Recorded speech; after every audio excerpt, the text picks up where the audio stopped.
Hi and welcome to my channel. For those of you new, my name is Dave and I work in financial services, and these videos are a mixture and journey towards financial freedom. They will cover financial products and financial well-being so you, like me, can reach your aims and goals sometime in the future. Now it's not to boast or brag, it's to say if I can do it, you can do it. Now let's get into this latest video. This latest video is about my self-invested personal pension plan for the review of April 2023. Now I do have a workplace pension with a current employer, but I'm limited on the options I can pay in and the contributions I can make because it's matched by my employer. So I do my own personal pension plan so I can pick my own funds, my own investments, and it can control what happens to that pot of money moving forwards. Now the aim of that portfolio is an annual growth return of 10%. For 2023 we're looking for the annual dividends of £4,500 and the year-end value of £117,000. So, how has our portfolio done so far this year? Well, we've struggled, shall we say. We are showing a profit of 8.59%. But if you look at the following graphic, we have some good months. We had a dip, but now back up. So, the start of the month, it was worth £102,112. End of the month, it was worth £104,661. A profit in the month of £2,349, but looking at the chart, it's below valuations during previous months for this year to date. We make monthly contributions of £200, of which the government will top up £50 as per a UK basic rate taxpayer, normally within the following month. Monthly fees from our platform provider of 14.27 pence, which is roughly on our average because based upon a percentage of our portfolio. And where is the holdings within, shall we say, a demographic area? So predominantly UK based, 85.25% is in UK and Europe, 12% is in USA and Americas, and a tiny fraction of 1.97% is in Asia and emerging markets. During the month we received two nice dividends. From Penn and the Water Company we received £17.22, which was reinvested, shall we say, within other holdings, and we received a nice dividend from HSBC, the bank, £199.48, which bought us 30 new shares within the same company. Now our current holdings, shall we say, is giving a yield of 3.76%, and year-to-date dividends £480.15 is a lot lower than where we should be based upon an annual basis, but we will receive very good dividends during the month of May, which may well be in excess of £1,000. So it will hopefully catch up across, shall we say, our relative performance year to date. Now let's dive into the portfolio holdings. Firstly we'll do our shares and then we'll do our funds. Now these are my own personal recommendations. I'm not here to promote them.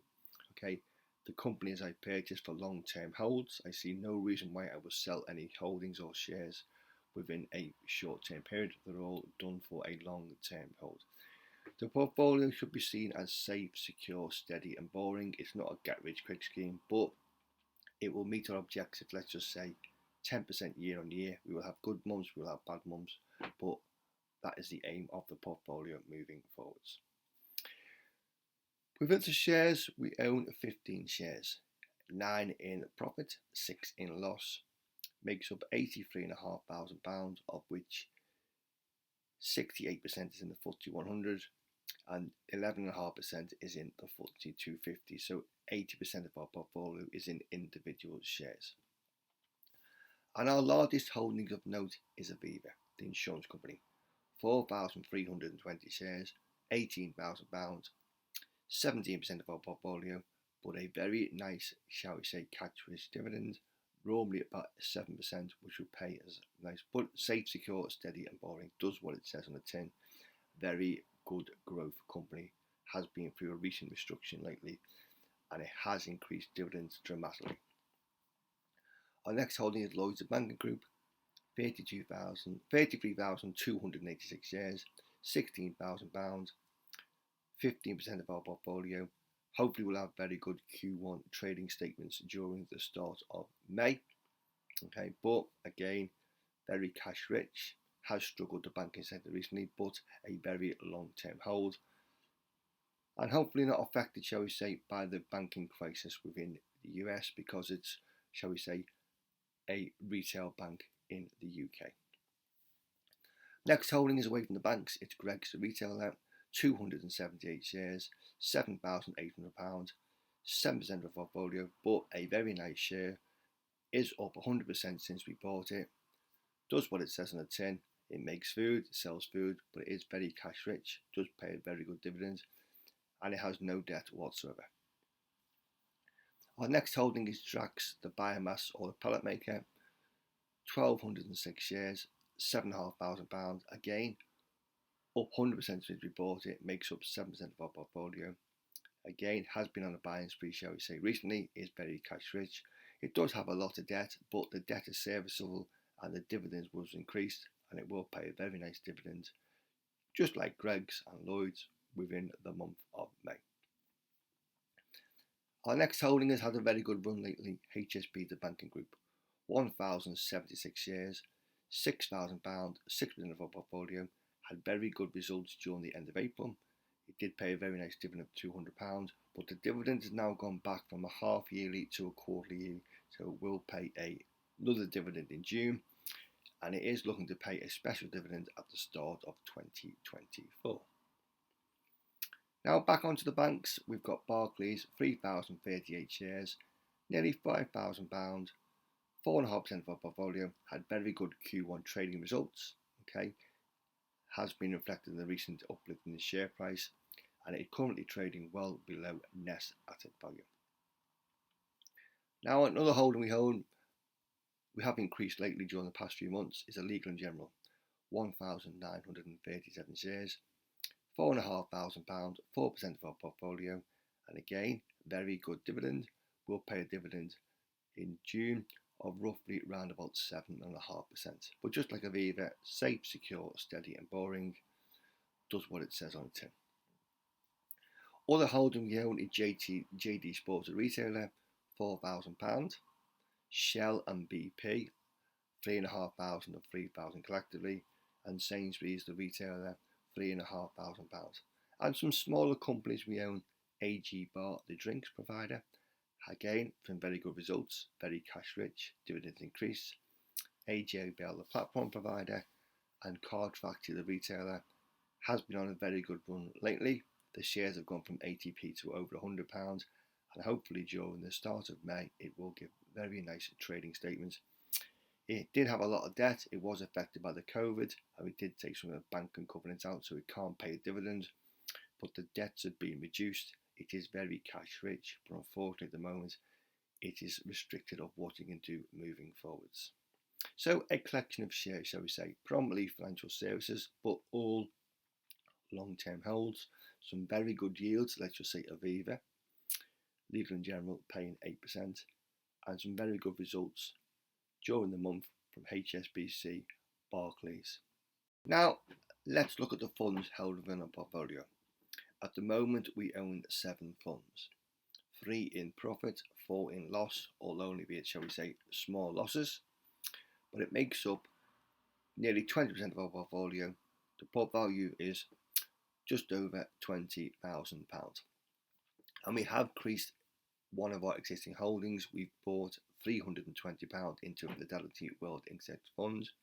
It was done, shall we say, for the verification. It owns across the world, shall we say. Global tracker, fees of 0.11%, and if you look at that over the last few months, we've now got £1,079, 1% of our portfolio, and we will increase that with our regular contributions, let's just say around about £250 every month moving forwards, plus some odd cash we receive from our smaller dividend companies.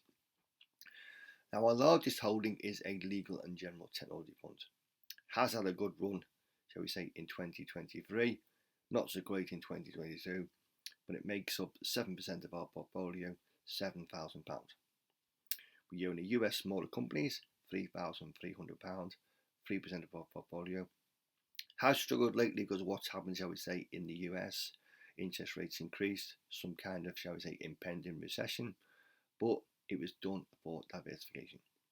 We own a badly given positive change, £3,500, 3% of our portfolio, quite selective ESG social governance fund, around about 35 shares, but it is in profit. We own a Linsell Train UK equity fund, again in profit, £2,900, 2.73%, but it owns, shall we say, some great companies in the UK. Quite selective, but excellent track record.